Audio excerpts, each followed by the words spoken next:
হুম, নবীর একটা আদর্শের কারণে জান্নাতে যাবে। সিরত মানি আদর্শ। আর এটা আমরা কদমে কদমে মুহতাজ।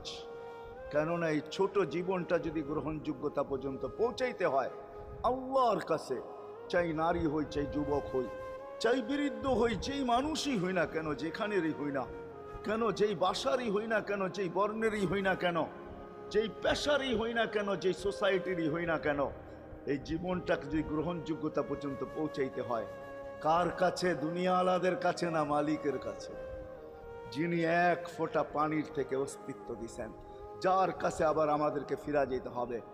পালানের কোনো সুযোগ নাই। এই জন্যই কোরআন আমাদেরকে বোঝায় আইনাল মাফার। আল্লাহ বলতেছে কোথায় ভাগবে তুমি, বলো কোথায় ভাগবে?